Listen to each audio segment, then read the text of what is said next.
Ya, Shabbat Shalom Bapak Ibu Saudara sekalian. Bersyukur bersama dengan kita semua untuk beribadah pada hari Sabat. Selalu setiap kesempatan kita bersyukur untuk Sabat yang kita bisa lakukan sebagai ketaatan terhadap perintah Tuhan. Hari ini kita akan melihat parasat Mishpatim, tapi sebelumnya mari kita berdoa. Bapa dalam surga, terpujilah namamu ya Tuhan. Terima kasih Bapa untuk kasih karunia, kasih setia Tuhan yang Tuhan berikan kepada kami. Untuk pimpinan Tuhan, pertolongan, penyertaan Tuhan, dan kesembuhan yang datang dari Tuhan. Kami bersyukur, kami memuliakan namamu ya Tuhan. Terima kasih Bapak. Kalau hari ini juga Tuhan berikan kepada kami untuk berkumpul pada hari Sabat.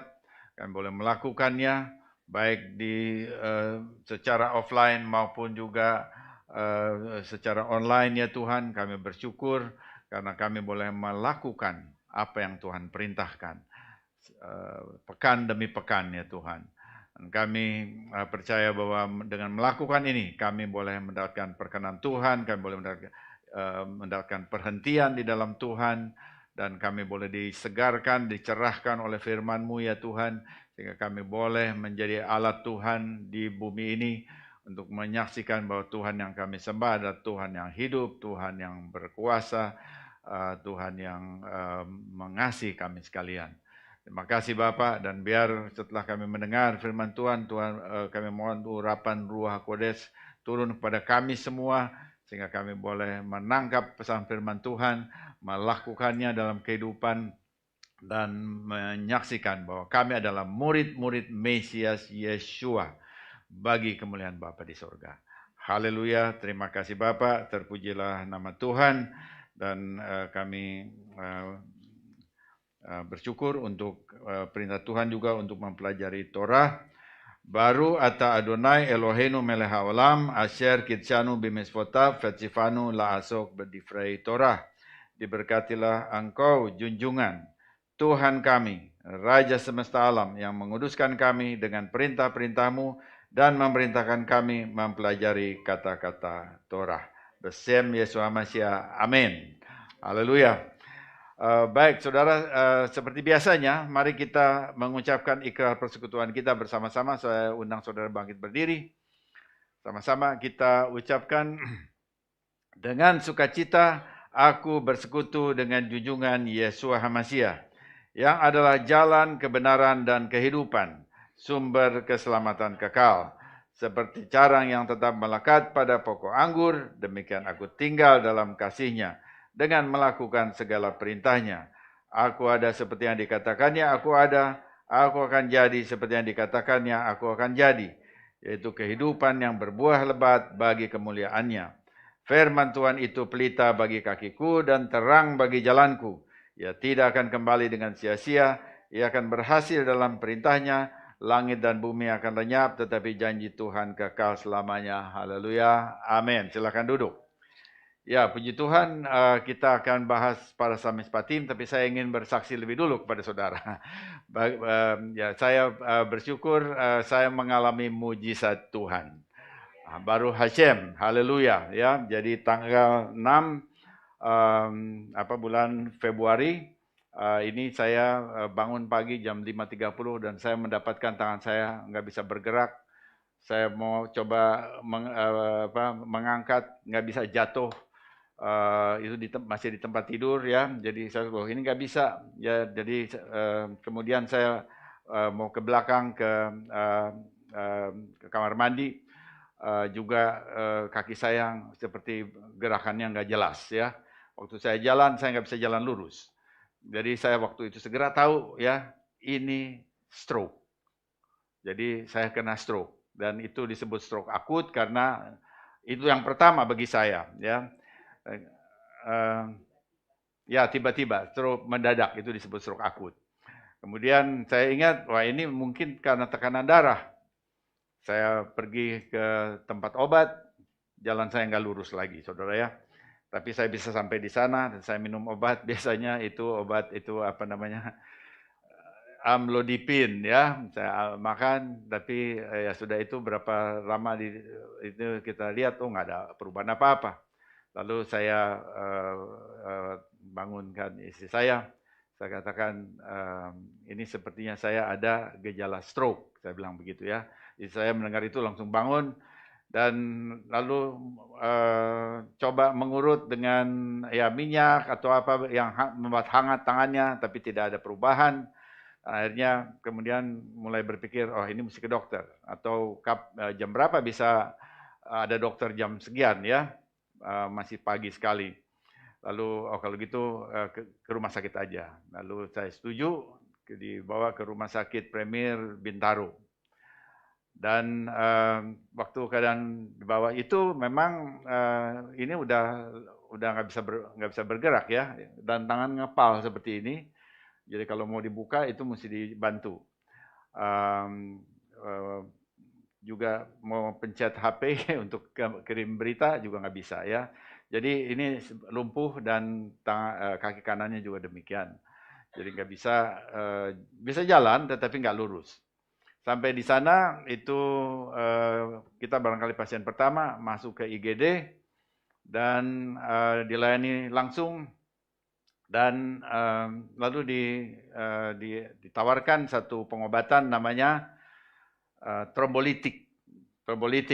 Jadi kemudian oh ya MRI dulu, di MRI lalu di MRI baru diketahui bahwa ada penggumpalan darah di otak sebelah kiri ya. Jadi karena itu sebelah kanan saya nggak bisa bergerak, baik kaki maupun kanan, tapi bicaranya tetap nggak ada masalah ya. Nah lalu setelah itu ada dokter saraf dan diberitahu bahwa akan ada terapinya itu disebut trombolitik ya, trombolitik. Trombolitik ini sesuatu yang bagus ya karena sederhana, masuk dari infus cairannya supaya sampai bisa menolong apa yang terjadi di otak. Tapi juga semua pengobatan itu ada risikonya. Risikonya apa? Pendarahan. Kalau terjadi itu pendarahan di otak, maka itu akan lebih rumit lagi, bahkan lebih rusak begitu ya. Dan darahnya itu bisa keluar dari gusi, dari lubang yang ada di kepala. Ada sakit kepala dan kemudian ada mual. Itu dikasih tahu ya. Lalu kita timbang saudara. Harus menimbang. Memang selalu di kehidupan ini satu pertimbangan ya, di sisi yang ini, sisi yang ini demikian. Lalu saya dalam situasi doa dan juga Ibu Ira dalam situasi doa, kita katakan kita jalani itu pengobatan itu, dan saya percaya bahwa Tuhan pegang saya gitu ya.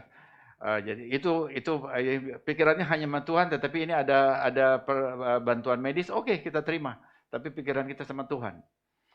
Dan itu dijalankan saudara, nggak ada rasa apa-apa karena cuma info saja, kira-kira 1 jam sambil doa terus. Dan waktu itu selesai, saya mulai merasa bahwa saya bisa menggerakkan tangan saya. Tadinya nggak bisa ya, mulai bisa. Kemudian jam itu kira-kira jam 10-11, itu artinya 5 jam sesudah saya kena dan saya katakan tangan saya lumpuh, itu saya mulai bisa menggerakkan tangan lagi. Itu 5 jam sesudah itu ya. Dan itu memang ada bantuan medis, tetapi itu saya percaya bahwa doa ya itu sangat luar biasa. Jadi Tuhan mendengar dan dia menjawab doa. Jadi itu sesuatu yang luar biasa. Nah kemudian tapi nggak bisa pulang langsung ya. Saya bilang saya udah bisa nih, bisa melakukan ini, nggak boleh pulang langsung. Lalu harus observasi 1 kali 24 jam. Oke, kita jalanin. Jam 12 siang dokternya visit, terus diminta angkat tangan. Oke, saya bisa angkat tangan. Kemudian dilawan saudara ya. Coba tahan tangan saya. Lalu tangan saya dibebani oleh tangannya supaya jatuh gitu ya. Saya bisa tahan. Kaki juga demikian. Saya bisa tahan. Jadi artinya bagi dia ini oke sebetulnya. Saya kalau dikatakan saya boleh pulang, saya pulang hari itu. Ya itu hanya dalam 5-6 jam sesudah terkena ya. Tetapi harus diobservasi dan kemudian 1 kali 24 jam masuk dalam stroke center. Dan kemudian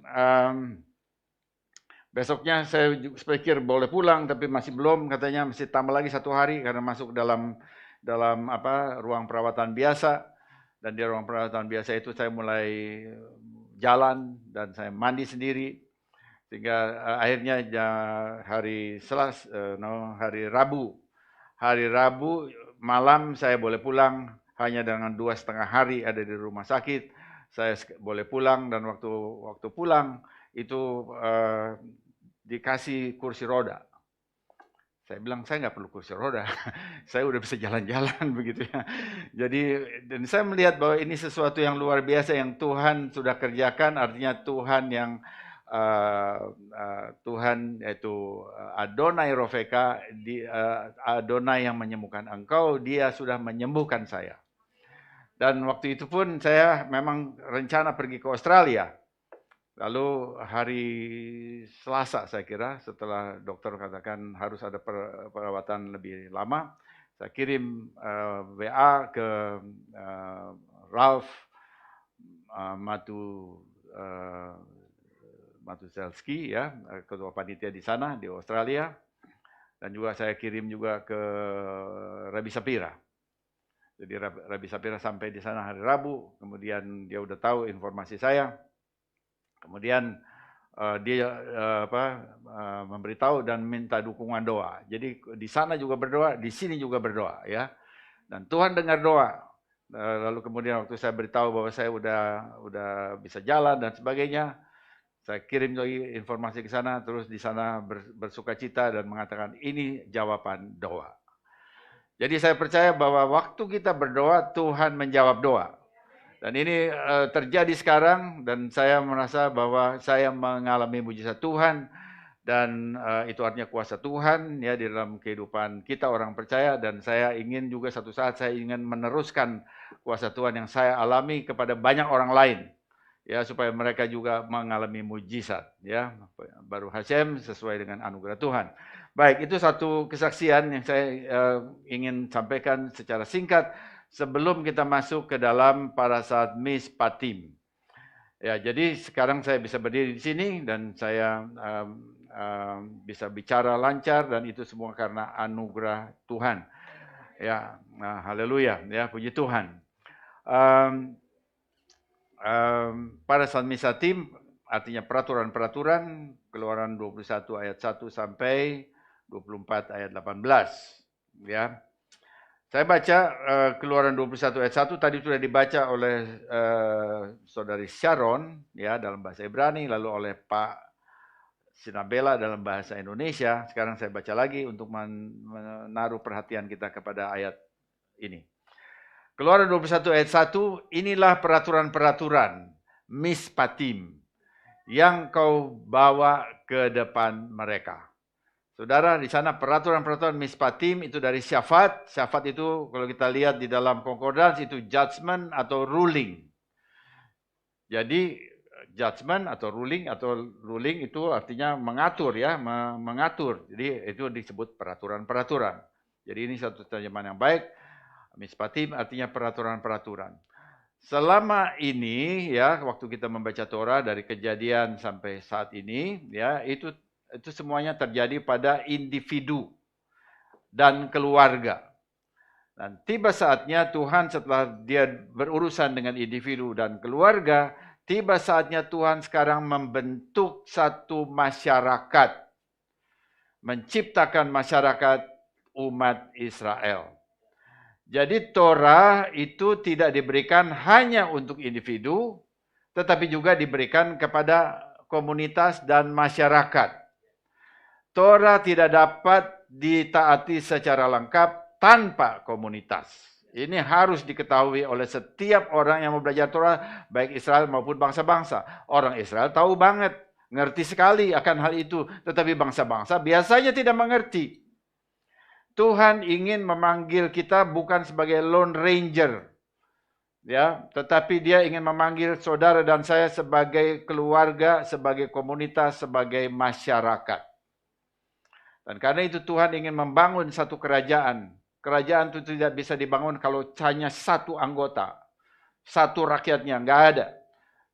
Jadi kerajaan itu hanya dibangun di atas satu masyarakat. Karena itu Tuhan ingin membangun masyarakat. Karena itu saudara, kita sebagai umat ya Kristen bangsa-bangsa atau Mesianik bangsa-bangsa, kita perlu tahu bahwa kitab suci diberikan kepada komunitas supaya komunitasnya itu melakukan perintah-perintah Tuhan. Lalu saudara katakan, oh saya bisa saja dengan secara pribadi aja saya juga bisa kok melakukan ibadah Sabat, bisa kok. Saya bisa lihat, apalagi sekarang ada YouTube, saya bisa lihat saja saya sebagai pribadi. Saya nggak usah bergabung di situ. Saya cukup saja bisa melihat. Saya bisa dengar khotbah firman Tuhan. Dari zaman dulu juga bisa. Dulu ada radio. Saya bisa belajar firman Tuhan. Itu oke. Ya, ya betul, saudara bisa lakukan itu. Tetapi saudara, waktu saudara menjalani tahun demi tahun, maka saudara bisa tahu. Ya, coba kita menilai bahwa saudara tidak bisa melakukan hari raya secara individu. Hari raya harus dirayakan di dalam komunitas. Karena itu seorang yang merasa bahwa dia bisa menjadi seorang percaya Lone Ranger, dia belum mematuhi semua perintah Tuhan. Dan kalau dia belum mematuhi semua perintah Tuhan, maka dia itu belum memenuhi semua perintah Tuhan, artinya dia belum melakukan. Dan dia harus juga mempertanggungjawabkan di depan Tuhan, kenapa kamu tidak lakukan? Lalu saudara katakan, aku kan sendiri. Memangnya aku memerintahkan kamu hidup sendiri? Memangnya aku memanggil kamu sebagai Lone Ranger? Nah, itu jawaban Tuhan ya. Saudara bisa berdialog secara dialektik ya akan hal ini untuk mempersiapkan waktu kita berjumpa dengan Hakim Agung, yaitu adalah Yeshua Masiah. Ya, jadi coba kita lihat bahwa ini semuanya diberikan pakai argumen, pakai maksud. Nah, jadi kita bisa barangkali kita bisa merayakan Sabat, saudara nonton dan sini, tetapi saudara dalam kasih saya mengatakan bahwa seorang yang bisa mengikuti Sabat secara online, saudara bisa mengikuti hari raya secara online. Saudara juga perlu ada di dalam komunitas umat Tuhan. Harus ada dalam komunitas. Dan bukan hanya itu, saudara juga harus ikut bertanggung jawab untuk memelihara komunitas Torah di GKMI. Karena kalau satu komunitas itu tidak dipelihara, maka komunitas itu tidak terpelihara, lalu tidak bisa ada di sana. Karena itu perlu dipelihara. Dan itu adalah tanggung jawab kita bersama. Nah, biasanya hal-hal seperti ini tidak dipahami oleh bangsa-bangsa di luar Israel. Israel, mereka sangat menyadari bahwa Tuhan memanggil mereka sebagai bangsa dan sangat paham bahwa mereka harus memelihara komunitas. Ya, ini saya di sini bisa sedikit menyender ya. Baik. Nah, mengapa orang, ya khususnya Kristen ini ya, orang Kristen bangsa-bangsa menyangka kitab suci itu diberikan hanya kepada pribadi mereka. Selalu kalau baca Alkitab, itu selalu melihat itu secara pribadi. Tidak melihat itu sebagai komunitas. Selalu begitu. Aspek yang dia lihat, kalau orang Kristen bangsa-bangsa baca Alkitab, selalu aspeknya pribadi. Mengapa? Karena itu memang ditekankan di dalam doktrin, bahwa keselamatan itu bersifat pribadi. Oke, nggak ada masalah. Betul bahwa keselamatan bersifat pribadi, tetapi itu belum lengkap. Tentu saja ada aspek pribadi ya di dalam keselamatan. Tetapi pelaksanaan Torah bukan saja di tingkat individual, tetapi juga dilakukan dalam tingkat komunal atau komunitas. Dan keselamatan itu adalah langkah pertama. Keselamatan itu bukan akhir dari segala sesuatu. Saya ingin beritahu ini khususnya berbasis Kristen ya. Saya juga berbasis Kristen. Jadi di dalam lingkungan Kristen bahwa keselamatan itu dia keselamatan, itu the end goal is salvation. It is not. Sekarang di dalam waktu kita belajar Torah bukan. Keselamatan itu adalah langkah awal, bukan end goal. Itu adalah first step. Ya, itu adalah langkah awal, itu keselamatan. Tetapi yang dituju itu adalah end goal-nya adalah the kingdom of God. Bahwa Tuhan memanggil saudara masuk dalam keselamatan supaya saudara dan saya menjadi bagian dari kerajaan Elohim. Yang mulainya juga di bumi, bukan di sorga sana. Sekarang di sini sudah ada kerajaan. Ya, di dalam hati kita semua. Itu ajaran Yesua. Ketika engkau mengusir setan-setan dengan kuasa Roh Kudus, yaitu dengan jari Tuhan, finger of God, ya, dalam ada terjemahan yang demikian, maka sesungguhnya kerajaan Elohim sudah ada di antara kamu. Itu Yesua bilang begitu. Mesias bilang begitu. Jadi kita bukan salvation itu end goal-nya. Sementara ada banyak orang salvation, jadi semuanya salvation. Lalu ditanya, emangnya belajar Torah itu bisa menyelamatkan? Emangnya kalau nggak melakukan sabat nggak selamat? Lalu salvation terus, makanya sudut pandangnya itu lalu menjadi tidak tepat. Saya bilang itu bukan salah, tetapi tidak tepat. Sudut pandangnya adalah salvation, keselamatan itu langkah awal. Dan sampai kepada kita sedang menuju kepenuhan bangsa-bangsa, kepenuhan Israel itu adalah kerajaan Elohim. Dan dalam kerajaan Elohim bagaimana kita bisa dapat? Kita memperlakukan segala peraturan yang ada dalam kerajaan Elohim. Yaitu Torah. Nah, jadi kita perlu menyadari bahwa Torah dilakukan di dalam komunitas. Dan komunitas itu harus dipelihara. Dan ada tanggung jawab saudara dan saya memelihara komunitas yang Tuhan bangun. Siapa yang membangun komunitas umat Tuhan? Yesua HaMasiah. Ya, di atas batu karang ini di atas Petra ini aku akan membangun kehilahku. Yaitu Yesua HaMasiah. Ya, jadi kalau kita ada di dalam komunitas, maka kita dilindungi dari perpecahan. Kita dilindungi dari pikiran yang menyimpang, yang nyeleneh. Tafsir pribadi, yang pengen nyeleneh sendiri. Oh, aku begini. Waktu saudara dalam komunitas, saudara dilindungi dari itu. Karena waktu komunitas itu kita timbang, kita tes sama yang lain. Gimana cara melihat ini? Jadi kalau saudara dan saya ada di dalam komunitas, maka kita dilindungi dari rasa mau benar sendiri. Pengen benar sendiri, ngerasa aku yang paling benar, orang lain nggak ada yang benar. Kalau ada di dalam komunitas, maka kita ada di sana. Kita akan dilindungi dari itu. Dan juga kita selalu bersama-sama dengan sesama saudara, sehingga semua firman Tuhan bisa berlaku ya dalam komunitas. Karena Yesus mengatakan, hendaklah kamu saling mengasihi. Kalau cuma satu orang, mana bisa saling mengasihi? Paling sedikit ada 2 orang, paling tidak itu harus ada dalam satu keluarga. Hendaklah kamu saling mendoakan satu sama lain. Bagaimana saudara sendirian saling mendoakan? Tidak bisa. Jadi banyak perintah-perintah Tuhan, banyak nasihat para rasul yang tidak bisa jalan kalau itu orang itu sendirian. Ini saya ingin bicara kepada orang-orang yang merasa begitu ya. Karena memang di lingkungan Kristen bangsa-bangsa itu ada yang seperti itu, ajaran yang model begitu. Waktu saya mahasiswa, saya tahu ada satu kelompok mahasiswa yang begitu, nggak perlu ke gereja, baca Alkitab sendiri terus kamu bersaksi, udah selesai, nggak usah pakai yang segala macam yang seperti itu.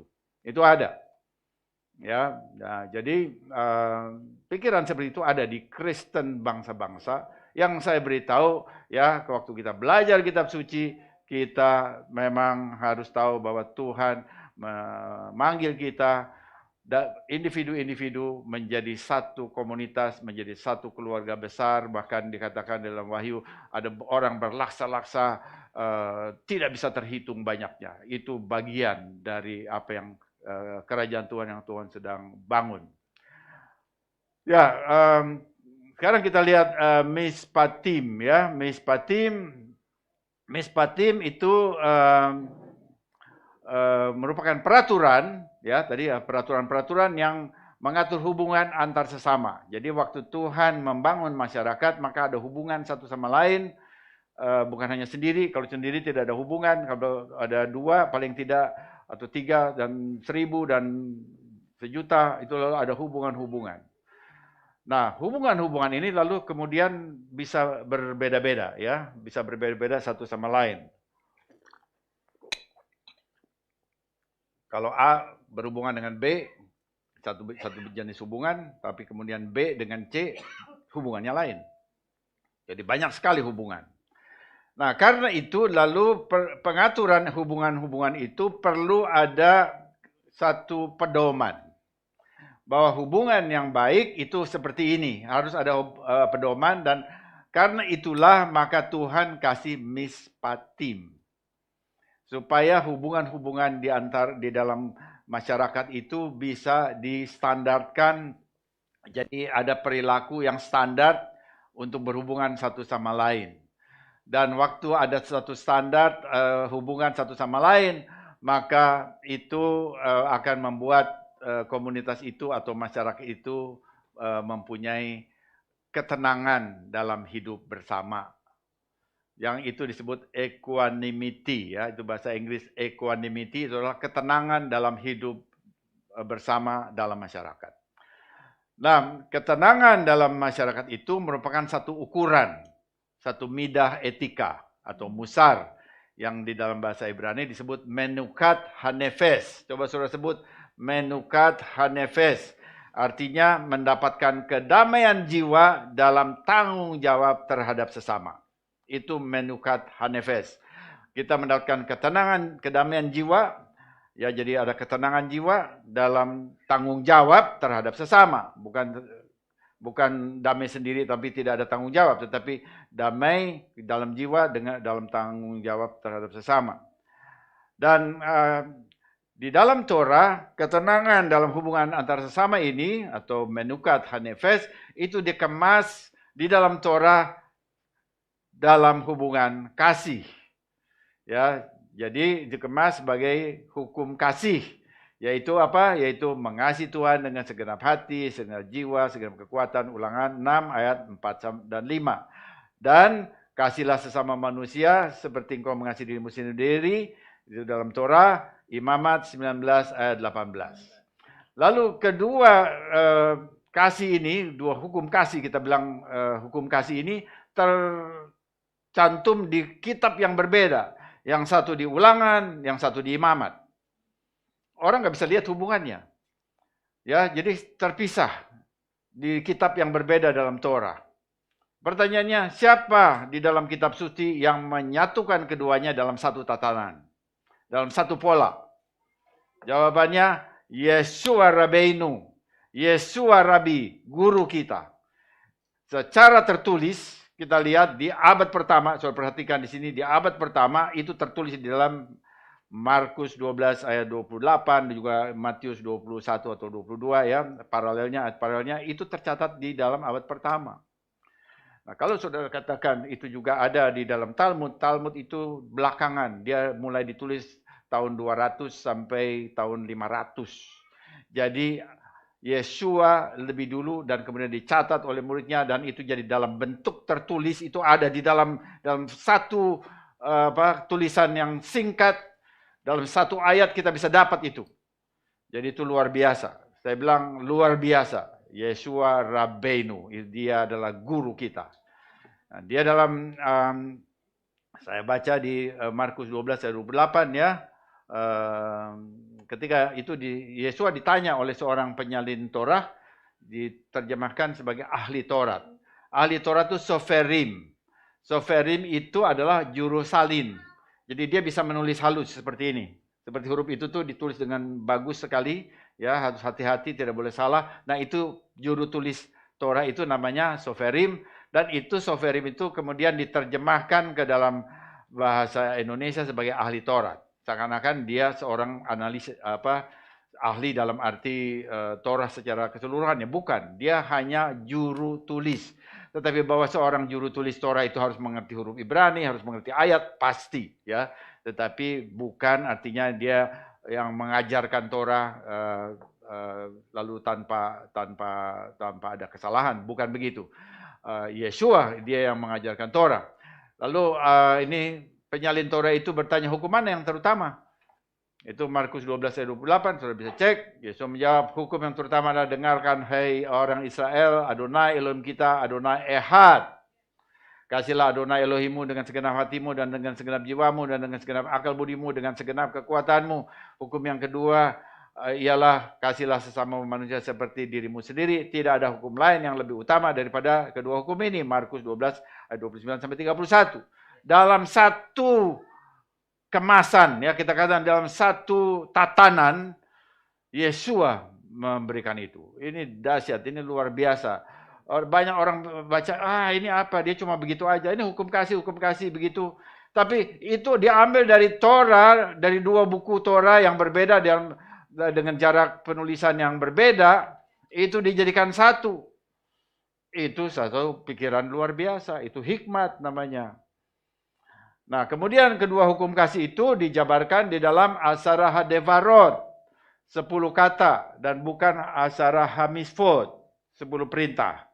Jadi istilahnya adalah Asara Hadevarot, 10 kata. Jadi ditulis dalam 2 loh batu, ya, oleh jari Adonai, Elohim sendiri. Jadi loh batu pertama terdiri dari 5 kata menguraikan komponen mengasihi Tuhan. Itu Keluaran 20 ayat 2 sampai 12. Kemudian jadi 5 yang ditulis di dalam loh batu pertama itu 5. Termasuk hormatilah ayah dan ibumu. Itu masuk ke loh batu pertama. Jadi mengapa mengasihi ayah dan menghormati ayah dan ibu kan itu bukan kepada Tuhan. Justru di dalam original ininya loh batu itu ditulis di loh batu pertama. Jadi dia masuk mengasihi atau menghormati orang tua itu masuk dalam mengasihi Tuhan. Ya, itu originalnya. Jadi kalau saudara lihat sekarang dibagi dengan 4 dengan 6, itu adalah klasifikasi orang lain, bukan klasifikasinya Tuhan. Klasifikasi tafsir, ya. Nah, jadi harus 5. Jadi mengapa orang mengasihi orang tua itu atau menghormati orang tua masuk dalam mengasihi Tuhan? Karena kita memanggil Tuhan itu sebagai Bapa. Dan jangan malu dan jangan justru merasa senang sekali, bersyukur sekali kita bisa memanggil Tuhan sebagai Bapa. Dia itu begitu dekat dengan kita. Jangan, kalau gitu Tuhannya mesti kawin dulu dong baru dapat kamu. Nah, itu artinya pikiran yang tingkat kita bilang nggak usah ini linier, itu pikiran linier. Yang hanya tahu satu, bahwa ayah itu adalah bapak itu ayah kandung. Tetapi bapak juga di dalam budaya Ibrani itu mempunyai orang yang mulai pertama menemukan sesuatu, misalnya dia menemukan mendesain sesuatu, misalnya menemukan mobil atau pesawat terbang, dia disebut bapak pesawat terbang kalau memang dia begitu, ya. Nah, juga Mose misalnya itu sebagai dia yang menulis Torah, dia disebut juga Bapa Torah. Jadi sesuatu yang dihubungkan dengan sesuatu yang dilakukan. Nah, sama seperti itu juga karena langit dan bumi ini diciptakan oleh Tuhan, maka dia adalah Bapa dari semua ciptaan. Kita panggil dia Bapa. Walaupun kita diciptakan bukan dengan istilah dalam biologi itu menikah dengan seksual, bukan begitu, ya. Tapi dia menciptakan, bukan harus dengan kawin, bukan begitu. Nah, jadi kita tahu bahwa umat Israel dia memanggil Tuhan sebagai Bapa, dan karena itu kasihlah atau hormatilah ayah dan ibumu, itu menjadi semacam bayangan yang ada di bumi. Dengan cara yang kita menghormati Bapa dan Ibu yang kita lihat, demikian juga kita menghormati Bapa surgawi yang adalah sumber dari segala kehidupan. Dan ini yang disebut dengan nilai Judeo-Christianity. Dan itu ada di dalam budaya Ibrani, dan karena itu kita memang perlu masuk di dalam budaya Ibrani, bukan budaya Arab, bukan budaya Yunani, bukan budaya apalagi yang lain, ya. Bukan budaya Eropa. tapi budaya Ibrani karena memang Tuhan memakai budaya itu untuk menyatakan segala kebenarannya. Loh batu kedua terdiri dari 5 kata yang menguraikan komponen untuk mengasihi manusia, sesama manusia. Itu dalam Keluaran 20 ayat 13-17, jangan membunuh, jangan berzina, jangan mencuri, jangan mengucapkan saksi dosa tentang sesamamu, jangan menginginkan milik sesamamu. Yang situ jelas dikatakan di dalam Torah, jangan ingin memiliki istri orang. Jangan ingin memiliki pembantu orang. Lalu orang kerja lagi baik-baik di situ, lalu diojok-ojok, lalu supaya pindah. Enggak, you di sana, pembantu itu sana. Jangan ingin harta orang, milik orang, mobilnya orang, tanah, rumah orang, atau karya orang. Sehingga terjadi plagiat. Ya, ini punya sesuatu, kita ada di sini, kita mempunyai sesuatu di sini, lalu minta bahannya lalu diplagiat. Beberapa kali kita punya sidur itu pernah diplagiat orang. Ya, jadi seakan-akan dia yang punya, padahal itu kita yang memulainya. Nah, jadi hal yang sama juga. Rabbi Sapira sangat ketat dengan itu. Kalau dia lihat ada sidurnya dikutip sama orang tanpa izin dari dia, oh dia merasa dia diserang ya, seperti itu. Jadi itu masuk dalam satu perintah, jangan ingin memiliki milik orang lain. Nah, itu menjadi perhatian bagi kita semua. Nah, sekarang perhatian 2 hukum kasih masing-masing diuraikan menjadi 5 komponen ya. Jadi kasih Tuhan, mengasihi Tuhan itu 5 komponen, mengasihi sesama 5 komponen. Jadi yang satu ke atas, yang satu horizontal begini. Tapi persis seperti jari kita. 5 ke atas, 5 horizontal. Kemudian dari 5 itu, ya ada gambarnya di sana, juga 5 itu lalu dipecah lagi, diuraikan lagi menjadi 613. Jadi mulai dari 2, kemudian jadi 10, kemudian jadi 613, saudara lihat itu nested. Jadi seperti sarang begitu ya, bersarang. Nah, sekarang kita sebagai orang Indonesia punya Pancasila sebagai dasar negara RI. Tetapi sejak saya belajar dulu ya sampai sekarang saya belum pernah melihat ya, atau kita belum pernah melihat ada satu rincian resmi terhadap sila-sila dalam Pancasila. Itu 5 sila itu sebetulnya bisa diurai bagaimana itu dilaksanakan ya, tetapi tidak ada petunjuk teknis yang resmi bagaimana melaksanakannya di tingkat akar rumput. Itu barangkali satu pemikiran, satu pemikiran yang melihat betapa itu menjadi seperti jadi jargon ya, menjadi istilah, tetapi orang juga nggak mau menafsir dan begini begitu karena nanti jadi salah begitu ya. Akhirnya dibiarkan demikian dan tidak ada penjelasan teknis bagaimana pelaksanaan dari 5 sila itu, Pancasila. Misalnya, ketuhanan yang Maha Esa. Tidak ada petunjuk teknis resmi ya bahwa memang harus begitu. Nggak ada. Akibatnya apa, saudara? Ada oknum-oknum intoleran yang menghalangi orang beribadah kepada Tuhan bahkan sesudah 76 tahun Indonesia merdeka di abad 21 ini masih ada yang seperti itu. Nah, karena itu yang membuat Indonesia nggak bisa maju. Karena urusan yang begitu aja masih, yang begitu dasar itu aja masih nggak jelas begitu ya di tingkat akar rumput, sehingga ada orang mau ibadah dihalangi, dibilang jangan di situ. Loh, ini ketuhanan yang Maha Esa itu artinya apa? Lalu itu kan harusnya esa, sedangkan kamu tidak esa. Lah makanya jadi kemudian lalu tafsir pribadi. Pada negara mengakui agama-agama itu. Nah, jadi sekarang saya mau bandingkan dengan Torah. Padahal 1200 tahun sebelum Masehi, Torah sebagai dasar bangsa Israel diberikan Tuhan kepada Israel dan kemudian dikasih rincian. Dari 2 jadi 10, 10 jadi 613. Jadi semua 613 itu kembali balik lagi ke dua, yaitu kasihlah Tuhan dengan segenap hatimu, segenap jiwamu, kekuatanmu, dan kasihlah sesama manusia seperti engkau mengasihi dirimu sendiri. Balik ke situ. Nah, jadi yang aspek yang berhubungan dengan sesama manusia itu yang namanya mispatim. Ya, mispatim. Oke, tadi kita mulainya juga terlambat ya. Ini udah jam 1 di sini.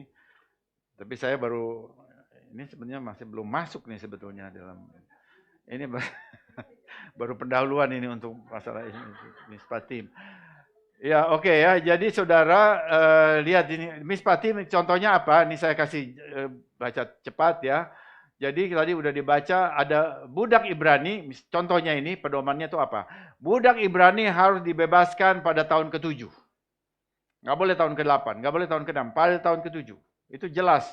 Budak di sini, kenapa disebut budak Ibrani? Kalau gitu Tuhan, Torah mengajarkan perbudakan. Nah, saudara yang harus tahu, harus lihat dari budaya. Jangan cuma lihat hitam atas putih. Saudara baca ini di abad 21, sementara ditulis di abad 12 sebelum Masehi.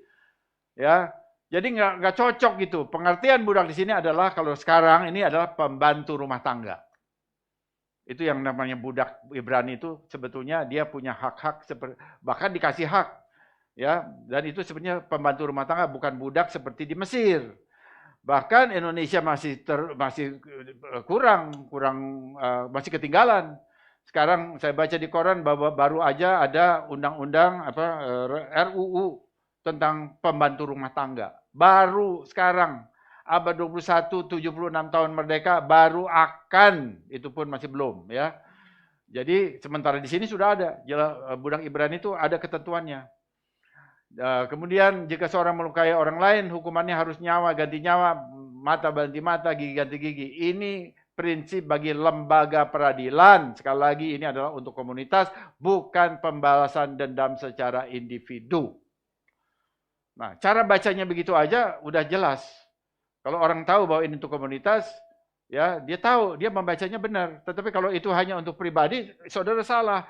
Sekiranya waktu saudara senggol gigi orang sampai coplok, lalu dia juga harus cabut gigi saudara pakai tang. Nggak ada orang Yahudi yang pernah berpikir begitu. Setelah ribuan tahun pegang Torah, ya itu ada di benak orang-orang Kristen yang biasanya juga mau sinis terhadap Torah. Kemudian harus ramah, umat harus bertindak adil dan ramah terhadap orang asing di masyarakat. Juga terhadap janda dan yatim piatu. Itu ada di 22 ayat 20-23. Umat harus mengembalikan harta milik musuh yang hilang dan membantu hewan mereka jika mereka kepayahan menanggung beban. Ya, itu pasal 23 ayat 45.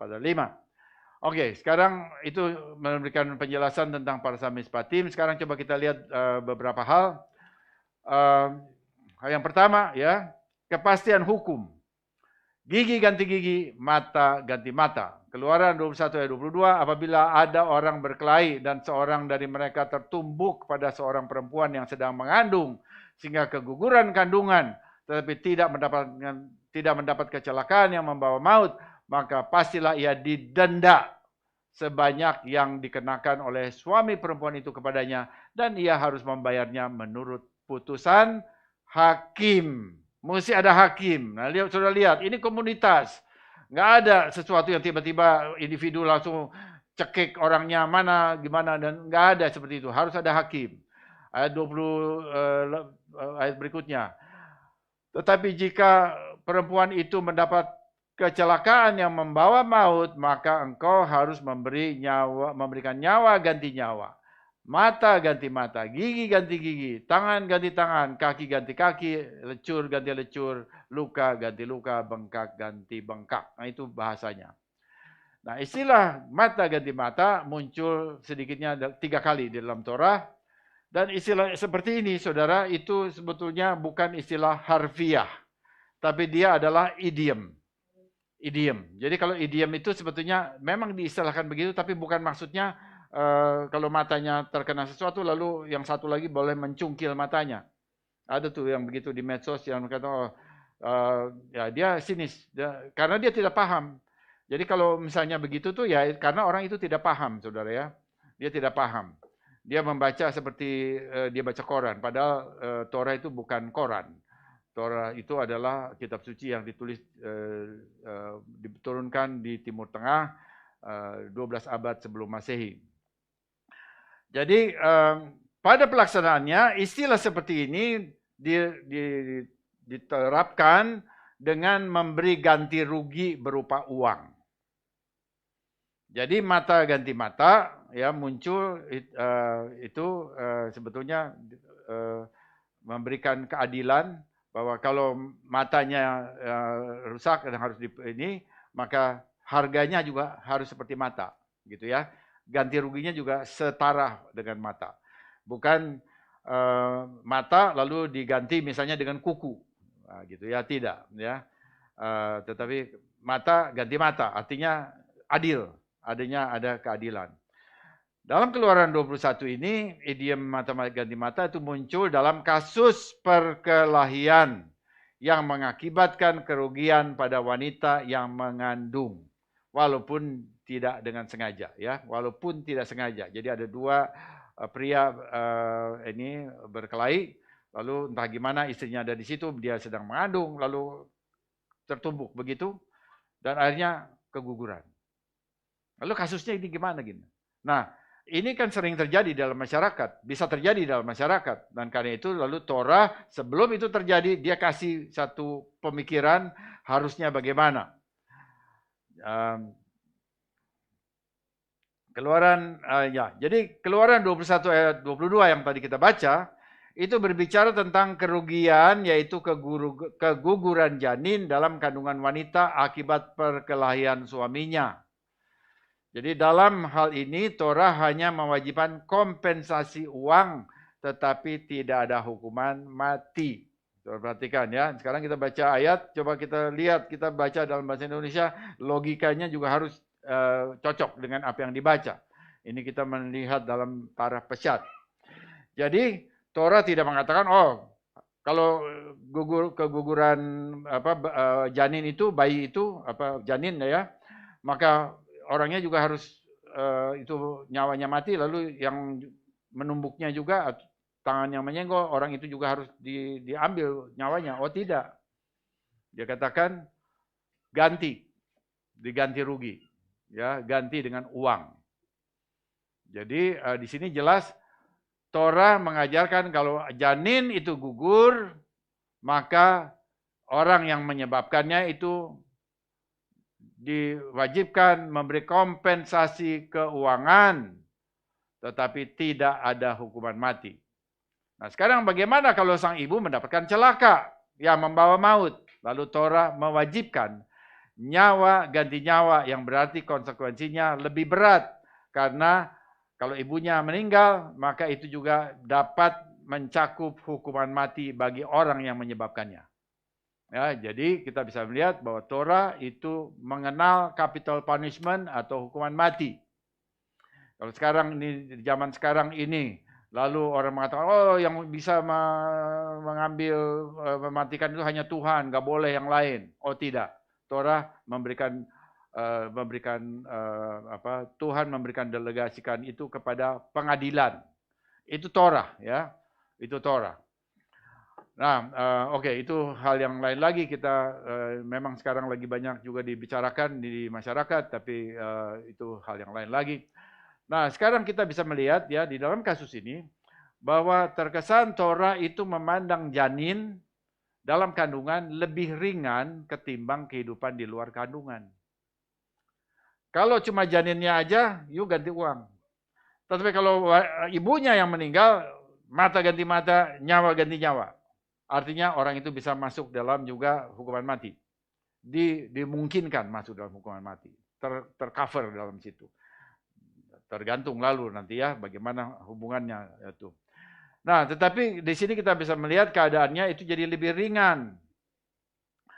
Nah, ayat ini dikembangkan kemudian sebagai tafsir terhadap tindakan aborsi, pengguguran kandungan di zaman modern. Jadi kalau di mana ada aborsi, kok nggak ada perkataan aborsi kan di dalam Torah, kok bisa ya orang-orang bisa menafsirkan aborsi begini dan begitu. Nah, di sini ayatnya. Lihat ayat itu. Ayat ini yang dipakai oleh para rabi untuk berpendapat, untuk memberikan komentar terhadap praktek aborsi, pengguguran kandungan di abad 21. Dan semua setuju bahwa dalam keadaan biasa aborsi dilarang. Dalam keadaan biasa aborsi dilarang. Tetapi kalau kita bisa melihat ada banyak situasi dalam masyarakat. Nah, sekali lagi masyarakat ya. Lalu ada pertanyaan, tetapi dalam keadaan apa aborsi dapat diperbolehkan di dalam masyarakat? Jawabannya, jika nyawa seorang wanita yang hamil itu terancam.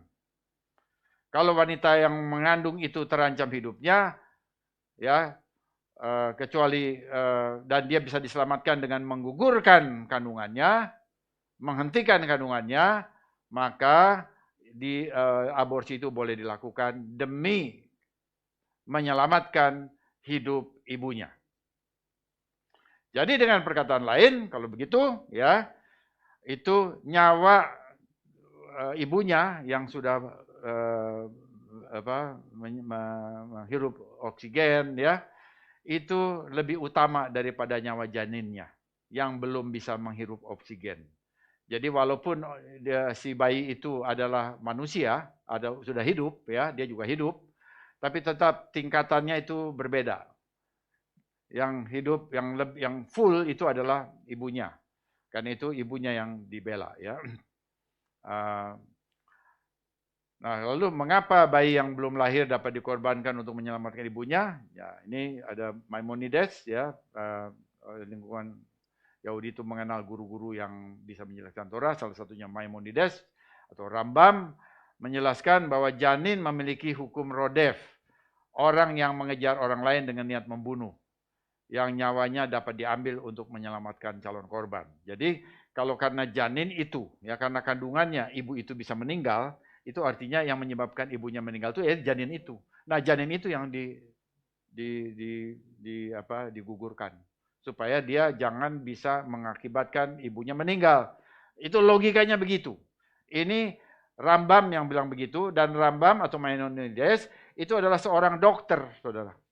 Jadi dia bukan hanya ahli Torah, dia seorang dokter, dia seorang physician. Itu keterangan yang saya dapat, ya. Nah, kemudian tapi mengapa janin yang nyawanya dikorbankan untuk ibunya bukan sebaliknya? Jadi anak itu belum lahir, meskipun dia makhluk hidup, belum memiliki status kepribadian yang setara dengan ibunya. Karena itu dia bisa diambil dan dia hanya bisa dihargai sebagai setara dengan ibunya kalau dia sudah meninggalkan kepalanya itu meninggalkan jalur atau jalan lahir untuk keluar, untuk menghirup udara, baru setara. Tapi sebelum itu belum, ya. Nah, walaupun tidak berarti bahwa janin itu adalah sayur, sehingga bisa dibunuh begitu saja tanpa ada pertimbangan. Nggak benar begitu, ya. Nah, ini perlu karena kita perlu belajar ini, tahu dari Torah, tahu pertimbangan, ya bisa lebih rinci lagi, yaitu memang subjek khusus, karena praktek aborsi ini umum terjadi di abad 21, bukan saja di luar negeri tapi juga di Indonesia. Ya saya kira itu, ya, untuk kita bisa lihat. Lalu ada bagaimana, kapan dia bisa digugurkan begitu, ya? Ada beberapa situasi, bukan untuk membahasnya, saya ingin beritahu patokannya. Ada yang mengatakan 72 jam setelah pembuahan dia masih bisa digugurkan. Ada yang mengatakan 40 hari. Ya, 40 hari. Dan kalau dia udah lebih besar lagi itu mutlak tidak, gitu, ya. Nah, itu tentunya dengan kepentingan tadi untuk keselamatan dari ibunya, ya. Dan bukan dengan ini supaya untuk kepentingan lain. Ya, saya merasa bahwa itu harus ada penjelasan lebih, ya, tetapi itu adalah bagian yang bisa dikhotbahkan dengan waktu yang terbatas. Yang kedua sekarang, sikap terhadap orang asing. Sikap terhadap orang asing itu Tuhan mengatakan bahwa orang Israel harus ramah, Ya, jangan menindas orang asing. Keluaran 22 ayat 21, janganlah kau tindas atau kau tekan orang asing, ger. Sebab kamu pun dahulu adalah orang asing, gerim di tanah Mesir. Jadi Israel tidak boleh menindas orang asing karena mereka sendiri pun adalah orang asing. Jadi jangan dulu di tanah Mesir dia kemudian diperbudak, kemudian sekarang dia balas dendam memperbudak orang lain. Itu balas dendam, itu bukan dikehendaki Tuhan. Tuhan ingin kalaupun kita pernah mengalami sesuatu yang kurang mengenakan, kita tidak boleh meneruskan itu kepada orang lain. Ini ayatnya. Jangan kau tindas, jangan kau tekan orang asing, ger, sebab kamu pun dahulu adalah orang asing di Mesir. Jadi di sini kita bisa melihat bahwa Tuhan Israel bukan Tuhan pembalas dendam. Dia mengajarkan umatnya untuk ramah, berbaik kepada banyak orang. Bahkan dia mengatakan kasihlah sesama manusia, ya, seperti mengasihi diri sendiri. Itu ajaran Torah. Itu bukan ajaran Injil pertama kali. Injil mengutip Torah. Saya ingin beritahu, Injil mengutip Torah. Jangan bilang kalau Injil mengasihi sesama manusia, kalau Torah katanya harus Torah membunuh musuh. Oh, itu hanya terjadi waktu Israel masuk ke tanah Kanaan. Setelah itu tidak pernah ada perintah seperti itu. Nah, itu ada alasan tertentu, ya. Kita mesti lihat alasannya. Tetapi Torah mengajarkan kasih, mengasihi Tuhan, mengasihi sesama. Nah, perkataan wa'ahavta atau wa'ahavtem itu muncul 3 kali di dalam Torah. Hanya 3 kali. Wa'ahavta atau wa'ahavtem. Yang pertama, kasihlah sesamamu seperti dirimu sendiri. Imamat 19 ayat 18, ya. Kasihlah sesamamu. Jadi tujuannya adalah sesamamu. Itu nomor 1. Itu urutannya, saudara perhatikan ini. Yang kedua, kasihlah orang asing, ya. Kita lagi bicara ayat orang asing, kasihlah ger seperti dirimu sendiri. Jadi kita mengasihi orang asing seperti dirimu sendiri. Itu yang kedua. Baru yang ketiga, kasihlah Elohim dengan segenap hatimu dan dengan segenap jiwamu, dengan segenap kekuatanmu. Itu urutannya begitu. Ya, saudara lihat itu urutannya begitu.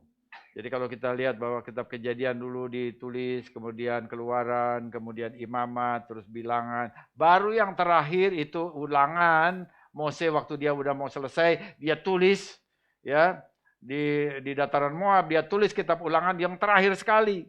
Dan perkataan kasihlah Elohim dengan segenap hatimu itu munculnya di mana? Di kitab terakhir ternyata. Ternyata yang Tuhan berikan menurut urutan waktu, maka Tuhan pertama kali mengajar umatnya, kasihlah sesamamu. Wow, luar biasa. Tuhan kasih perintah, kasihlah kepada sesamamu. Itu nomor 1. Jadi sesamanya. Baru kemudian dia mengatakan, kasihlah orang asing, ger. Coba perhatikan tadi Imamat 19 ayat 18, kemudian Imamat 19 ayat 34. Baru kemudian setelah itu kasihlah Elohimu dengan segenap hatimu, Ulangan 6 ayat 5. Jadi situ kita bisa melihat bahwa memang Torah, Tuhan, Adonai Elohim kita mengajarkan kasihlah sesamamu. Karena itu lalu ini yang utama, itu sering kali ini menjadi ukuran apakah orang itu mengasihi Tuhan atau tidak, ya adalah waktu dia mengasihi sesamanya. Itu Judaism memakai itu sebagai prioritas atau tolok ukur untuk menilai yang lain. Ya, nah sekarang saudara kita bisa melihat ini punya gemak di Berit Hadasah, yaitu kitab Kisah Rasul. Sikap orang Yahudi perlu ramah kepada orang asing. Dan orang asing itu setelah mereka dibuang ke Babilonia, banyak orang asing, yaitu orang yang dekat Israel tinggalnya itu disebut Ger, itu kemudian mau menjadi percaya kepada Adonai Elohim Israel. Lalu kemudian mereka itu ditampung dengan satu prosedur namanya proselit, disebut dengan proselit, ya. Nah, proselit adalah masuk ke agama Yahudi secara resmi. Tetapi ada perkembangan di dalam sejarah, di abad pertama, ada banyak sinagoga dipenuhi oleh orang-orang yang ingin menyembah Tuhan Israel, bahkan melakukan perintah-perintahnya, tetapi tidak masuk secara resmi ke dalam agama Yahudi. Dan mereka itu disebut Yirei Hashem, orang-orang yang takut akan Tuhan. Yang secara resmi bukan orang Yahudi, namun berbondong-bondong mempelajari Torah dan menaati ritual-ritualnya dan kebiasaannya seperti juga orang Yahudi. Salah satu orang yang seperti ini adalah Cornelius, yang ditulis dengan cermat dalam Kisah Rasul pasal 10. Jadi para rabi Israel kuno menafsir perintah ini sebagai untuk bersikap baik kepada orang asing, gerim, yang juga bersikap baik kepada orang yang mau pindah agama, yang itu proselit, dan menyambut mereka untuk mempelajari Judaisme dan menerima mereka yang mau bergabung dengan orang-orang Yahudi. Nah sekarang saudara, gerakan mesianik bangsa-bangsa, yaitu kita, ya, mesianik bangsa-bangsa, ada pada jalur yang sama dengan Cornelius di abad pertama. Dan sama seperti Cornelius yang perlu Yeshua HaMashiach, kita perlu Yeshua HaMashiach. Bukan hanya menjalankan Torah, tetapi kita perlu intinya lebih dulu dari Torah, yaitu Yeshua HaMashiach, yaitu Al-Mesias, yang adalah Yeshua. Ya, jadi gerakan yang hanya mengajarkan Torah seperti Bnei Noah, tetapi tidak pada Yeshua, itu gerakan belum lengkap. Saya mesti mengatakan itu. Karena gerakan itu, ya, Yirei Hashem, itu ada di abad pertama juga. Bukan sekarang saja, di abad pertama ada kecenderungan seperti itu. Tetapi waktu Tuhan melihat Cornelius, dia ikut belajar Torah, dia menyumbang sinagog, dia berdoa 3 kali sehari sesuai dengan apa yang dilakukan oleh orang Yahudi. Bapa di surga melihat, orang ini mempunyai hati yang murni. Dia bilang, oh enggak cukup. Lalu dia bicara kepada Simon Kefa, ya, dengan gambaran binatang itu. Lalu Simon Kefa tahu bahwa ini untuk Cornelius, dia pergi ke Cornelius, dan waktu dia berbicara kepada Cornelius, Ruach HaKodes turun atas mereka, mereka berbicara dalam bahasa-bahasa roh. Jadi artinya kita bisa melihat dari berita dasar bahwa orang yang hanya pengut Torah tapi tidak dengan Yeshua, itu belum lengkap di hadapan Bapa Surgawi. Di depan Adonai Elohim, Tuhan Israel, belum lengkap. Melalui Yeshua HaMashiach. Dan kita bersyukur untuk itu, ya. Dan kita semua ada di jalur itu. Nah, saya mau kutip satu orang Rabi Jeffrey Salkin, Rabi Senior Temple Soleil, Florida. Dia bilang begini, ini sesuatu yang baik.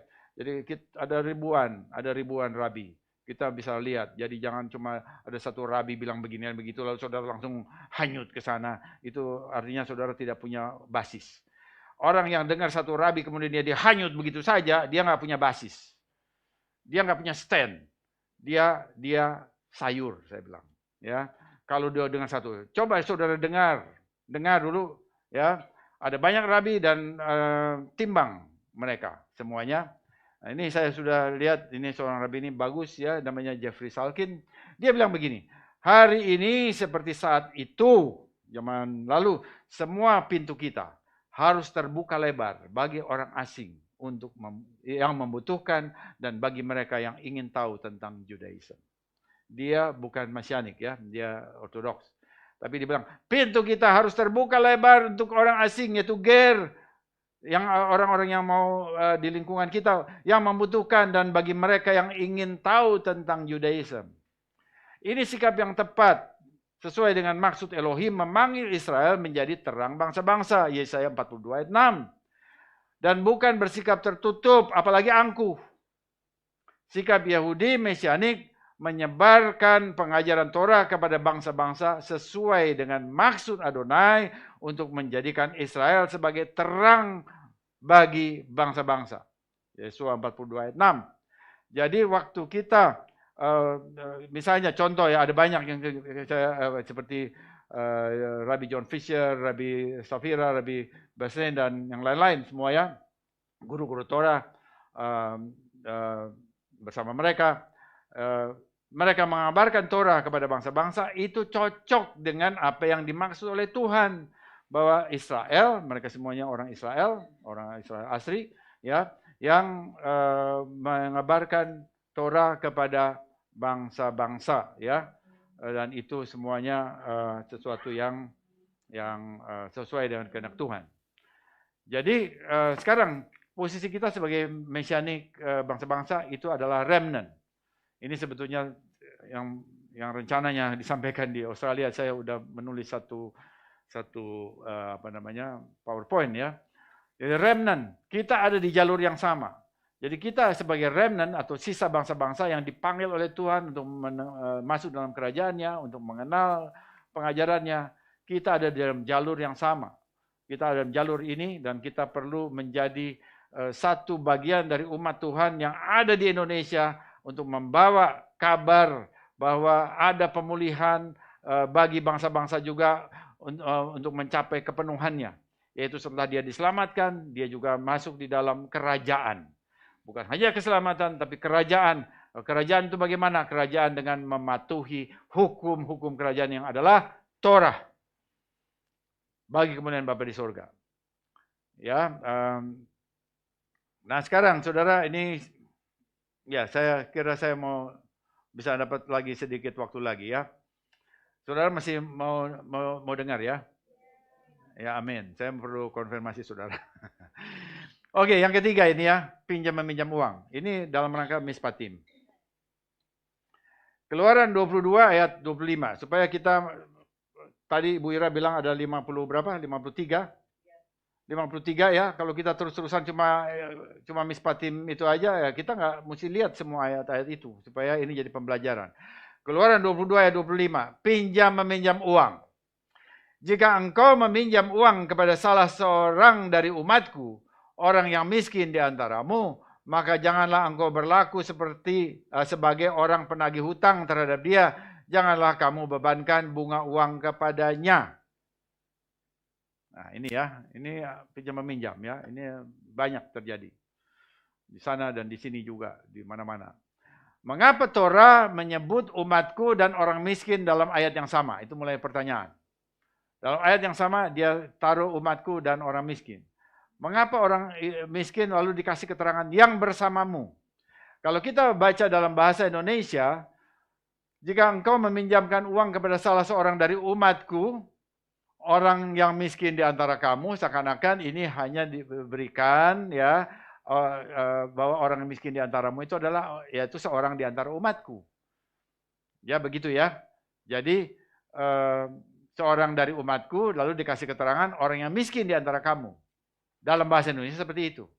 Tetapi ternyata saudara, di sini perlunya kita sebagai bangsa-bangsa kita tidak membaca kitab aslinya itu dengan bahasa ibu kita. Kita perlu komentari. Kita perlu bagaimana para rabi memahami ayat ini supaya kita tahu bagaimana sudut pandangnya dari sudut dia. Kemudian setelah kita tahu sudut pandangnya, lalu kita mulai lihat, oh, lagu itu pertimbangannya begini. Jadi itu pas. Itu cara baca Alkitab yang baik dan bertanggung jawab. Nah, Talmud di dalam Bava Metzia 75b mengatakan bahwa seseorang harus selalu menghadirkan saksi ketika meminjamkan uang kepada seseorang lain. Jadi ketika datang untuk menagih pinjaman, pemberi pinjaman akan dapat menghadirkan saksi juga jika peminjam menolak untuk membayar. Nah itu, ya, jadi waktu meminjamkan uang itu mesti ada orang lain, saksi. Bahwa ini memang terjadi pinjam meminjam. Itu kan nggak ada, kalau kita umumnya kan tidak toh. Ya. Di sini diajarkan begitu. Ini arti ayat itu di pandangan orang Yahudi. Jadi kita dapat menjelaskan arti ayat itu sebagai berikut. Ketika engkau meminjamkan uang, maka engkau ingin meminjamkan uang kepada seseorang, yaitu jika engkau ingin meminjamkan uang kepada seseorang, engkau harus meminjamkan uang itu di hadapan umatku, yaitu di depan saksi. Kalau meminjamkan uang. Tetapi jika engkau ingin bersedekah, kepada orang miskin, engkau harus memberikannya kepada orang miskin yang bersamamu. Jadi orang miskin yang bersamamu, jadi yang ada pada saat itu. Jadi kalau mau bersedekah cukup antara orang yang bersedekah dengan orang yang menerima sedekah. Cukup 2 orang. Tapi kalau dia meminjam, maka perlu ada lagi satu saksi. Supaya dia bisa lihat bahwa terhadap orangnya sendiri, dia tidak kasih bunga. Atau kalau dia tagih lalu dia bilang dia ingkar, ini ada saksinya. Gitu ya. Itu kata Talmud. Itu Bava Metzia 75b. Jadi ketika meminjamkan uang harus perlu sakti, sementara bila memberikan sedekah, sedekah itu tindakan kebenaran, tetapi di Judaism modern itu lalu diartikan sebagai juga tindakan kebenaran itu dengan memberi sesuatu, nggak cuma ngomong tapi memberikan biasanya uang ya. Itu sedekah. Itu dan waktu diberi sedekah tidak ada orang lain di situ. Nah sekarang saya lihat bagaimana ini cocok dengan apa yang diajarkan oleh Yeshua HaMasiah. Matius 6 ayat 3 mengatakan, tetapi jika engkau memberi sedekah, dipakai bahasa Indonesia sedekah, itu bahasa Ibrani-nya sedekah, janganlah diketahui tangan kirimu apa yang diperbuat oleh tangan kananmu. Itu untuk sedekah. Jadi diam, nggak usah sebar-sebarin.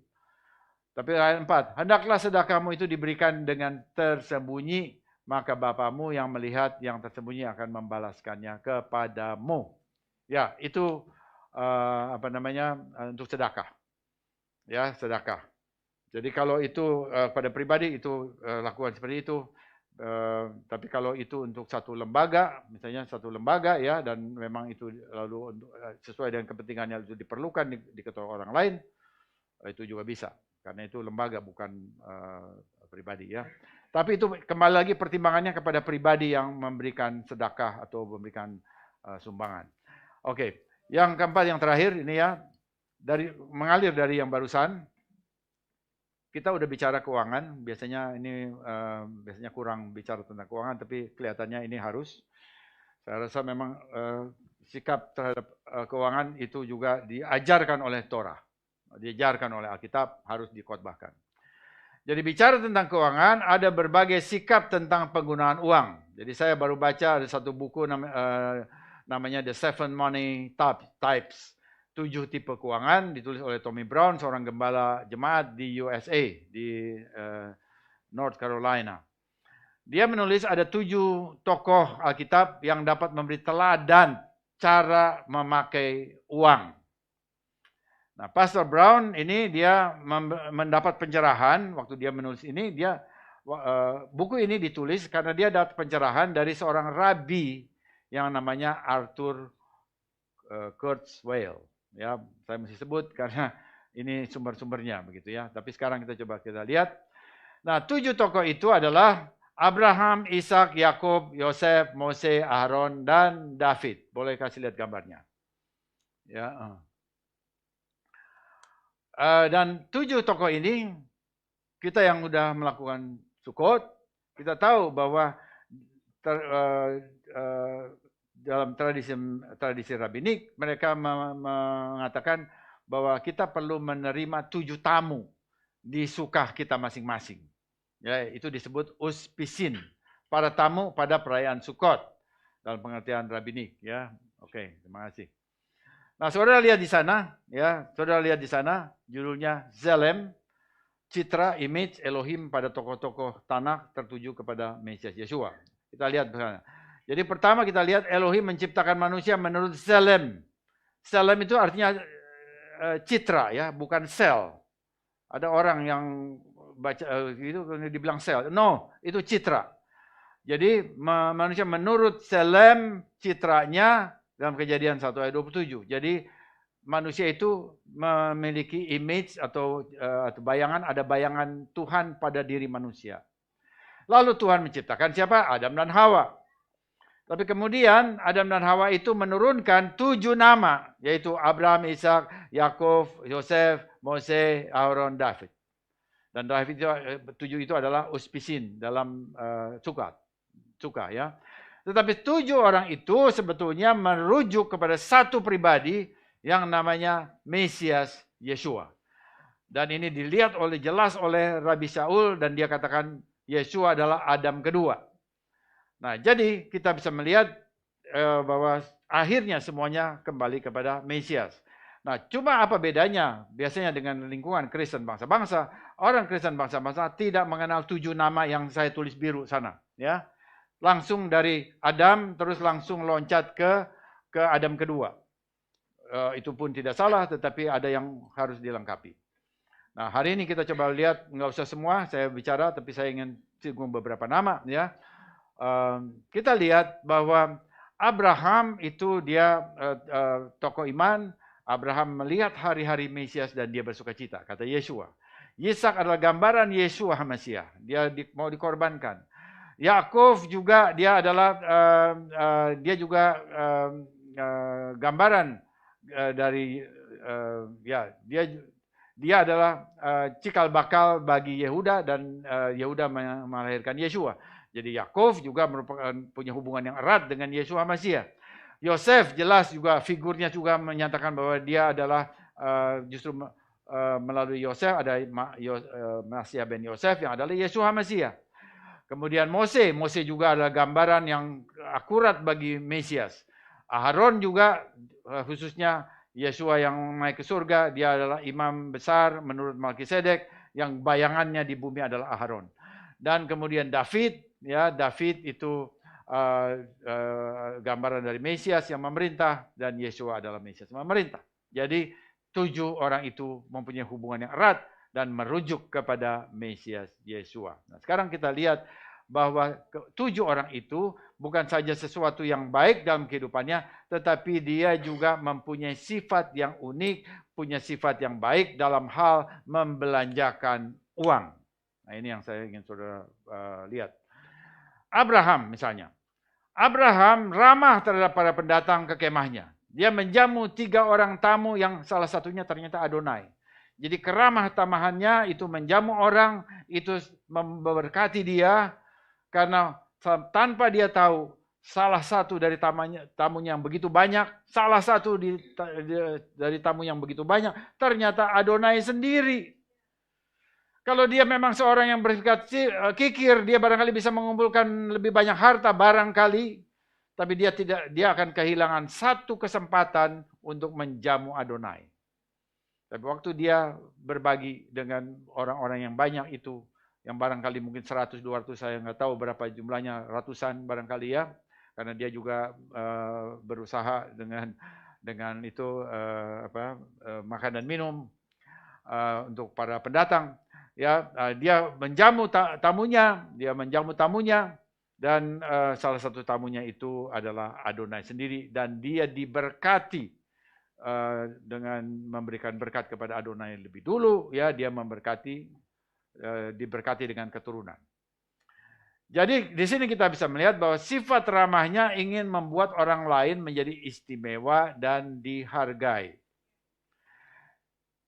Jadi tipe keuangan atau orang dengan tipe keuangan Abraham adalah orang yang suka melayani orang lain dengan memberi berkat, menyalurkan berkat Tuhan kepada orang lain. Uang dipakai untuk membuat orang lain merasa istimewa dan dihargai. Nah itu satu tipe. Kedua, Ishak. Ishak menggali kembali sumur-sumur Abraham yang ditutup oleh orang Filistin. Dia lihat bahwa sumur-sumur itu sebetulnya bagus. Kenapa sekarang ditutup? Lalu dia berpikir efisien, dia berpikir disiplin, dia berpikir maksimal, dia maksimalkan lagi, dia gali lagi. Jadi sumber daya harus dimaksimalkan. Perkataan lain, Ishak adalah tipe orang yang ingin memaksimalkan sumber daya. Supaya sumber daya keuangan dimaksimalkan. Dan gambaran disiplin dalam hal keuangan, uang tidak dihambur-hamburkan, tetapi dimaksimalkan pemanfaatannya. Setiap rupiah digunakan untuk sesuatu manfaat. Apakah ini baik? Ini baik, puji Tuhan. Ya, jadi ada Abraham yang suka berbagi, ada orang yang juga yang memakainya. Dia bukan pelit, tapi dia memakainya itu terukur, harus punya manfaat, tidak dihambur-hamburkan. Yang ketiga ini Yakov. Yakov menyukai keindahan. Seorang yang menyukai keindahan, mengapa? Dari mana kita bisa tahu dia seorang menyukai keindahan? Karena Yakov mau bekerja 14 tahun untuk Rahel, gadis cantik yang dikasihnya. Jadi dia lihat yang ini cantik ini, aku mau kerja 14 tahun untuk yang si cantik ini. Ya, itu satu harga itu, saudara ya. Bahwa dia mau kasih sumber dayanya, dia kasih kerjanya, dia kasih keringatnya untuk mendapatkan sesuatu yang indah. Dan itu fair. Dan dia lakukan semuanya. Nah, jadi diambil sikap itu adalah orang dengan tipe Yakov adalah orang yang melihat semua sumber dayanya itu perlu digunakan untuk menciptakan pengalaman yang indah dan menyenangkan. Suka menggunakan uang untuk menciptakan momen indah atau membeli barang-barang yang indah. Ya, itu orang tipe Yakub. Nah, tetapi sekarang kita juga harus lihat bahwa kita sekarang ada dalam kerajaan Tuhan. Apa yang indah dalam kerajaan Tuhan? Yang indah dalam kerajaan Tuhan adalah melakukan perintah-perintahnya dan juga ingin melihat kerajaan Tuhan diperluas. Itu satu keindahan. Nah, sekarang saya kasih contoh, saudara. Ketika anak-anak kami masih kecil, kita cari alat-alat musik. Ya, karena jarinya kecil, tangannya kecil, kita juga cari yang mulai dari yang kecil. Yang kecil-kecil, kita cari gitar kecil, tapi juga saya melihat, karena saya juga waktu kecilnya juga main ukulele, itu yang pakai 4 senar, saya juga cari ukulele, di samping gitar kecil, tapi juga ukulele. Lalu satu saat kita pergi ke Gramedia, di sana ada ukulele banyak, ada banyak macam ya. Lalu kita lihat sama, lalu kita mulai coba ya. Saya yang nyoba karena saya bisa gitu main gitu ya. Dulu waktu kecil juga main ukulele. Tapi waktu pertama coba begini. Terus ada satu yang agak lebih besar sedikit dari ukuran yang lain. Nggak ada banyak gambar-gambarnya, cuma pelitur aja. Tapi waktu dimainkan suaranya nyaring dan enak didengar. Langsung istri saya, ini Ibu Ira, bilang, ambil itu, dia bilang. Ini aja, dia bilang itu. Waktu dilihat, harganya 3 kali lipat dari yang lain. Lalu saya nanti dulu dong. Ini saya juga suka nih. Tapi kita lihat dulu, barangkali ada yang harganya lebih rendah, tetapi bunyinya mirip gitu ya. Coba lagi yang lain-lain, ternyata nggak ada, saudara. Jadi memang itu, akhirnya itu yang kita beli. Jadi coba saudara perhatikan di sini.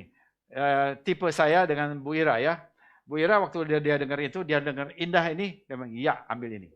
Dia langsung bilang begitu. Saya lain tipenya, bukan tipe itu. Saya lebih kepada Ishak.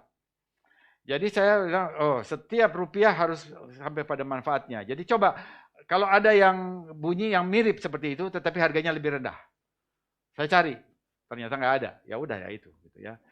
Nah, jadi saudara, jadi tipenya lain. Nah, jadi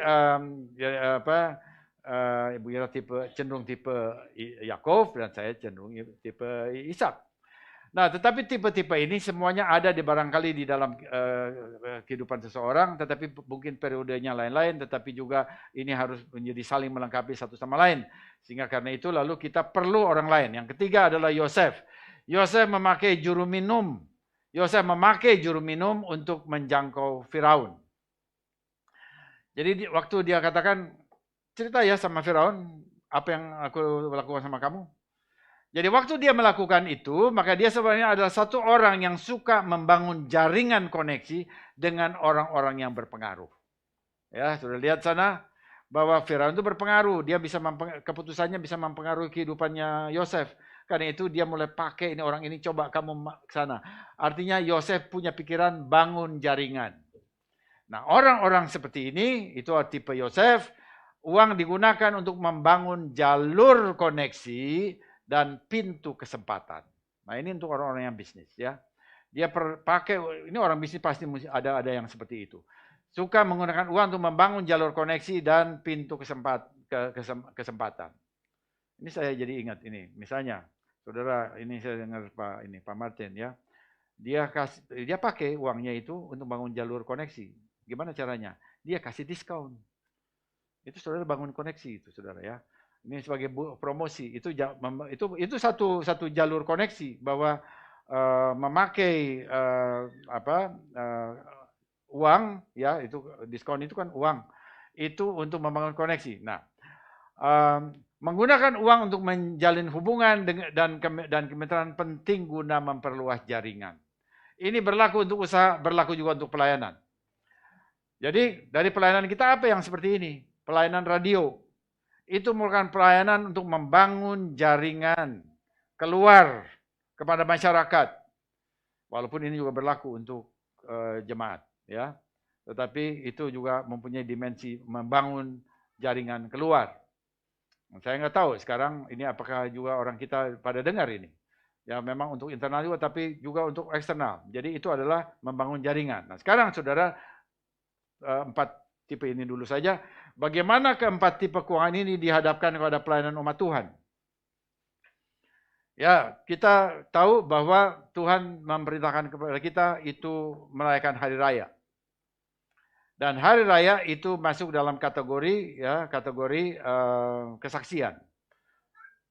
Kesaksian. Jadi kalau kita merayakan hari raya itu bukan hanya untuk diri kita tapi juga untuk kesaksian. Dan waktu hari raya kita lakukan, Tuhan mengatakan biarlah orang-orang itu bersukaria, khususnya misalnya di dalam perayaan Sukot, ya, bersukaria. Tapi menikmati, tiap orang menikmati. Dan kemudian hari raya itu, karena itu bukan hanya dilakukan sembunyi-sembunyi. Hari raya perlu disebarkan kepada sebanyak orang karena itu adalah kesaksian kita akan Tuhan yang hidup, yang memerintahkan umatnya melakukan perintah itu. Jadi ini berlaku untuk komunitas Yahudi, tapi juga berlaku bagi bangsa-bangsa sesuai dengan situasinya. Dan hari raya itu selalu punya keindahan. Nah sekarang coba kita lihat bahwa Tuhan juga waktu dia ingin memulihkan umatnya, dia memerintahkan juga ada satu perintah waktu Israel itu mau dipulihkan setelah dibuang ke Babilonia. Tuhan memerintahkan, Tuhan memulihkan dengan nubuat Yesaya 54 ayat 2. Lapangkanlah tempat kemahmu, bentangkanlah tenda tempat kediamanmu, janganlah menghematnya. Panjangkanlah tali-tali kemahmu dan panjangkanlah kokoh-kokoh patokmu. Ya. Nah, ini berlaku juga untuk Israel dan juga bangsa-bangsa. Ini berlaku untuk kita semua. Dan satu kata yang menarik di sini adalah jangan menghematnya. Tendanya diperpanjang, tali-talinya itu dan semua itu adalah sumber daya. Dan Tuhan bilang jangan menghematnya. Saya percaya ini saatnya kita perlu memulihkan Torah Adonai Elohim, Kemah David di Indonesia. Nah, saudara tadi udah lihat ada tipe-tipe keuangan, dan saya percaya ada orang-orang seperti itu dalam jemaat yang Tuhan perkenan. Ya. Tapi sekarang bagaimana orang dengan tipe-tipe keuangan yang tadi dijelaskan itu menerapkan hari-hari raya dan momen indah dalam kerajaan Tuhan di bumi. Kita merayakan hari raya, kita merayakannya, kita rayakan di jemaat kita kadang juga kita mengundang orang, dan kita juga taruh di YouTube, di online, supaya orang lain juga tahu. Nah, bagi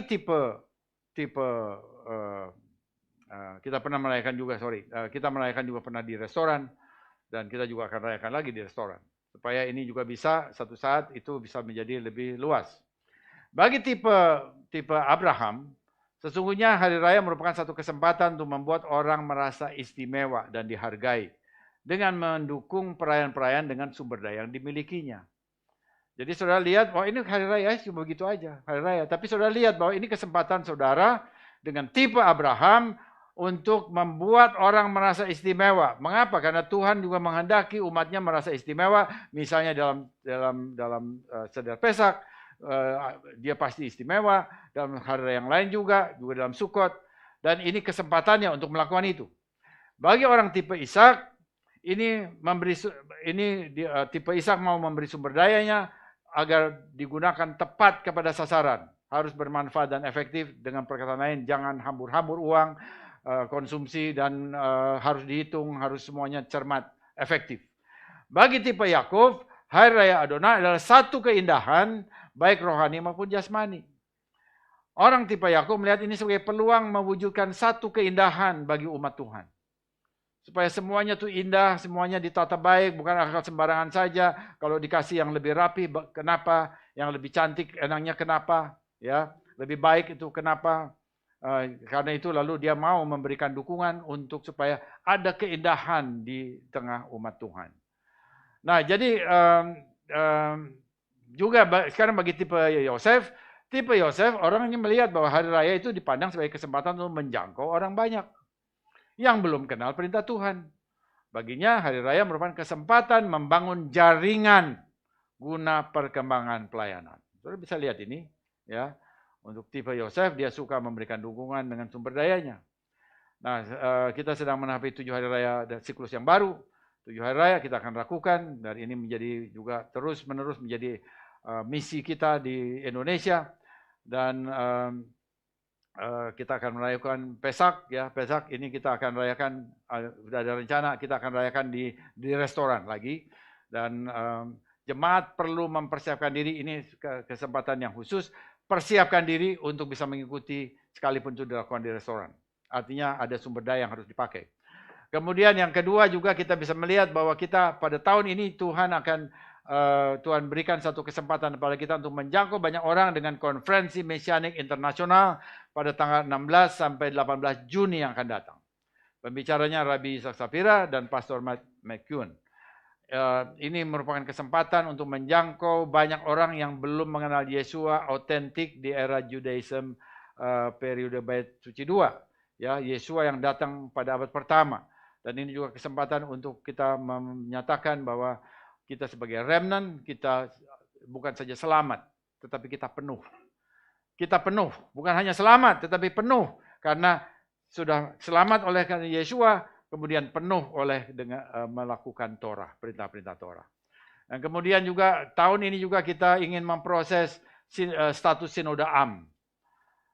Ya, dan ini Sinode Am ini perlu ada jangkauan keluar. Dan ini lalu menjadi sesuatu yang menjadi kesempatan, saya katakan kesempatan bagi tipe-tipe keuangan yang Tuhan taruh dalam diri kita masing-masing.